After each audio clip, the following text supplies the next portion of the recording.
let me just pursue that if I could with you. Tesla sales fell 8.5% the first quarter of this year. Ford this week is laying off 2/3 of its workforce at the F-150 electric Lightning plant. It's also scaling back a battery production facility because of sagging sales. EV sales are nowhere near what this president wanted or expected, yet the administration continues to shove them down consumers' throats. Why? Well, let's be clear. Consumers have wanted and purchased more EVs every single year than the year before. And, Tesla is facing more competition as GM and Ford and Stellantis and other competitive players start to make sure they get a piece of the EV market. Let's be clear that the automotive sector is moving toward EVs, and we can't pretend otherwise. Sometimes when these debates happen, I feel like it's the early 2000s, and I'm talking to some people who think that we can just have landline phones forever. The reality is that the automotive sector is moving toward EVs, and the U.S. can either fall behind China or we can claim the lead. President Biden wants to make sure that those EVs are made in America, especially, again, as more Americans choose EVs every single year than the year before. We've got to make sure that those are made on American soil in places like northern Indiana, where I grew up, places like Michigan, where I live right now. During the Trump administration, China was really able to build an advantage in the EV market, and obviously not because they're big environmentalists over in China, just because that's the economically smart play. We've been working to make sure that that advantage comes back onto American soil. First of all, so as not to bury the lead here, if you're wondering why Pete Buttigieg is being featured less and less on right-wing media, what he just did on this segment is probably why. But second of all, if you're wondering how framing can impact a political discussion, it is on full display right here. Fox's John Roberts frames this question around Tesla's lagging sales in an effort to suggest that EVs are selling poorly, which is all part of the right's broader push to protect fossil fuels, which we'll get to momentarily. But what Roberts isn't mentioning is that EV sales as a whole have been surging year over year. Hyundai's US EV sales jumped 62% year over year, for example, but of course Roberts won't frame it that way because he's selling the right narrative. In reality, the US has already far surpassed the milestone of 1 million EVs on the road in the US, and the share of EVs sold relative to gas-powered cars is surging. Electric vehicles accounted for 8% of all new light-duty vehicle sales in the US in 2023, up from about 6% in 2022. And combined sales of hybrid, plug-in hybrid, and battery electric vehicles accounted for over 17% of new light-duty vehicle sales in the last quarter of 2023. In the first 3 quarters of 2023, the US had already sold more EVs than in all of 2022. And if you look at states like California, already 1/3 of new vehicle sales are electric, spurred on by new laws set to end the sale of gas-powered cars by 2035. All of which brings us one step closer to ending our reliance on fossil fuels and the countries that supply it. That seems like a much more holistic approach to the issue of EVs, but I guess we shouldn't be surprised that that's not how Fox views things. Here's what I don't understand. Fox and Republicans get their rocks off by fear-mongering about China on a daily basis. That's just an objective read of what's happening. And yet, knowing that EVs are the future, in the same way that we knew beepers and fax machines and landlines were all obsolete, when given the chance to either own the future or cede it all to China, the right is perfectly content to do the latter. They claim that they don't want China to dominate us, but they're handing them the entire transportation sector. In other words, they talk a big game, but at the end of the day, there's no bigger ally to China's hope for dominance in the world than the Republican Party.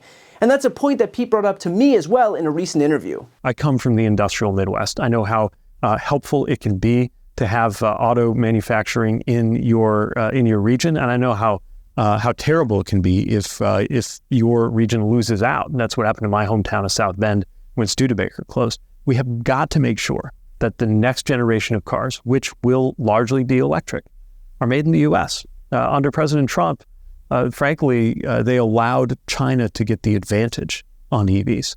We're taking that advantage back to America for American workers and American consumers, doubling down on that work. And we're excited to see that continue to develop, especially because I've seen the factories and the jobs that's going to create. And of course, the reason that Republicans are so weak on this issue is simple. They are owned by the oil and gas industries. period. They are so desperate for their donations that they will do their bidding, even if doing so completely undermines their supposed opposition to Chinese dominance in the world. And so what we're left with is an effort by those at the top who want money to spout this narrative about climate change not being real, and that fossil fuels are fine, and that any effort to transition to clean energy is a leftist plot to ruin this country.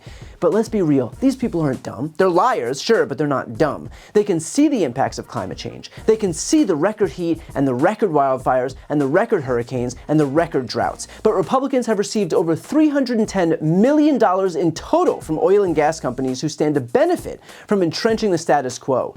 When we switch from oil and gas to renewables and clean energy, who do you think that impacts? It impacts the Exxons and the BPs of the world. But those companies know that all it takes for some bad faith climate denialism is a few $1,000s to some spineless Republican politicians, and Democratic politicians in fairness, although not even close to the sheer quantity of those on the right, and then those people will come out and pretend that a once-in-a-century storm is just autumn. Look at some of these donation amounts to Republicans from the oil and gas industry, about $9,000 this cycle. It cost just $9,000 for them to peddle this pathetic, shameless, embarrassing bullshit to the entire world. $9,000 to sell out this planet that their kids and their grandkids will inherit. $9,000 to play make-believe because that is how bought and sold that party is. These Republicans have sold every ounce of their integrity for the price of a used Honda Civic. And yet, while the Republicans are pandering to the world's worst polluters for a few bucks, look at what the Democrats in this White House have done to lead us into the 21st century. Ground has been broken on the nation's first high-speed rail, which will travel from Southern California to Las Vegas, cutting that trip in half from 4 hours to 2 hours.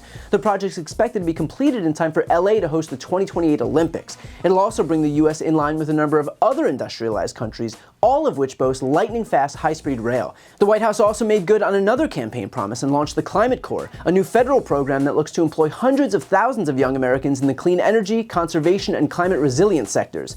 Here's Pete again talking about the major progress we're making on EV charging stations across the country. Yeah, we're really excited about this. This has been more than a year in the making, and it's all about making sure that there are chargers everywhere you need them.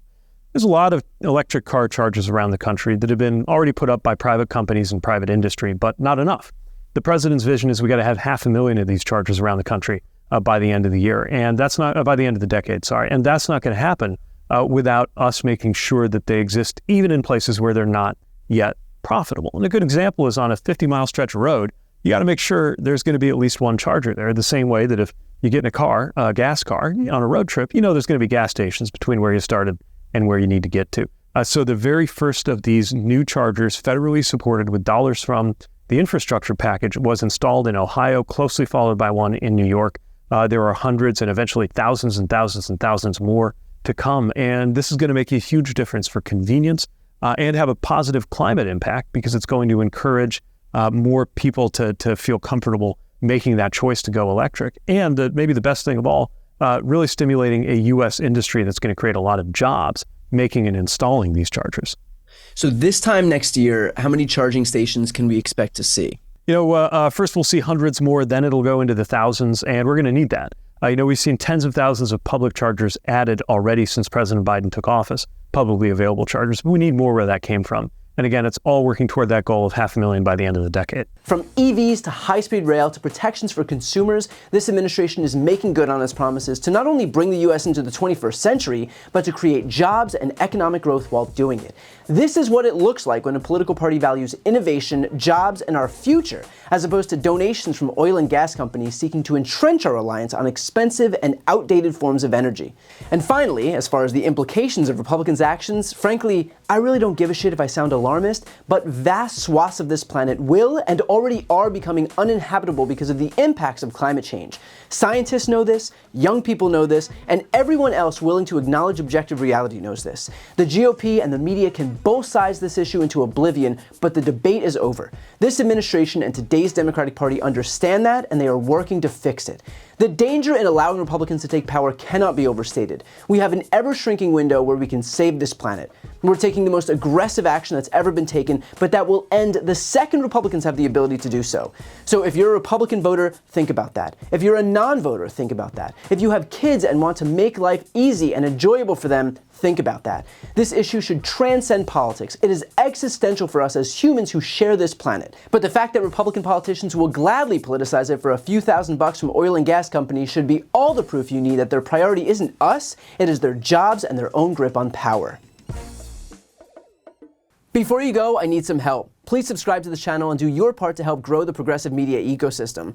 I don't do sponsorships or paid ads, I won't ask for money, but just subscribing to this channel goes a really long way, and it helps get the message out to more people. The subscribe button is right here on the screen. You can also subscribe to my Spanish language channel, which I made to reach those crucial Spanish-speaking voters. That link is on the screen too. And finally, if you want to listen to my audio podcast, you can follow that link as well. Thanks so much for watching.